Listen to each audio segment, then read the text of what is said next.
আজকের রেসিপিতে থাকতেছে চিতই পিঠা। একদম সহজ এবং চাউলের গুঁড়া ছাড়াই আমি চিতই পিঠা রেসিপি শেয়ার করব আপনাদের সাথে। প্রথমে আমি 1 পট চাউল ভিজিয়ে রেখেছি রাত্রে। সকালে উঠে ব্লেন্ডার করে চিতই পিঠা বানিয়ে নিলাম নাস্তার জন্য। ব্লেন্ডার 5 মিনিট ব্লেন্ডার করলেই সুন্দর ব্লেন্ড হয়ে যায় এই ডোটা। আমি এখন ব্লেন্ডার থেকে নামিয়ে দেখতেছি যে ডোটা ঠিক আছে কিনা।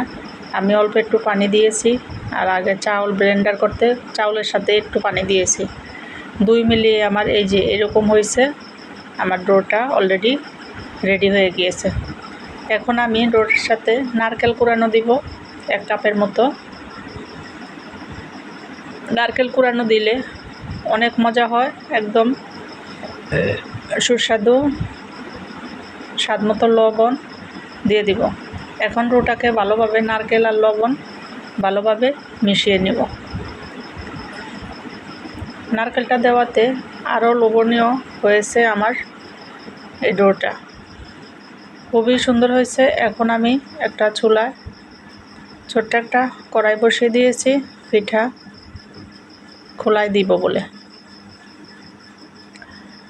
খোলাটা হলো আমার লোহার ছোট্ট একটা কড়াই নিয়েছি। কড়াই অলরেডি আমি চুলায় বসিয়ে দিয়েছি গরম হওয়ার জন্য। এই তো সামান্য তেল দিয়ে আমি একটা টিস্যু পেপার দিয়ে এইভাবে সুন্দর করে কড়াইয়ের সাথে এভাবে লাগিয়ে নিতেছি, যাতে করে পিঠাটা লেগে না যায়। এখন এই যে ডোটা 1 চামচ থেকে আর একটু বেশি 1 চামচ করেও দেওয়া যাবে। ডোটা দিয়ে আমি ঢেকে দিয়েছি 2 মিনিটের জন্য। আবারও আমি আরেকটা পিঠা দিয়েছি।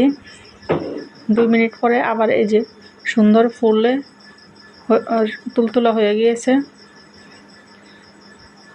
খেতেও সুস্বাদু এবং অসাধারণ আমার চিতই পিঠাগুলো হয়েছে।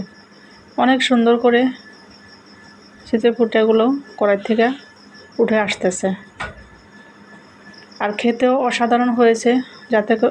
যেহেতু আমি চাউল রাতে ভিজিয়ে রেখেছি, চাউলগুলো সুন্দর করে ভিজেছে, এই কারণে পিঠাটাও আমার অনেক সুন্দর হয়ে গিয়েছে। চাউলের গুঁড়া দিয়ে শুকনাটা দিয়ে এত ভালো হয় না, যতটুক না এই চাউল ভিজিয়ে করলে ভালো হয়।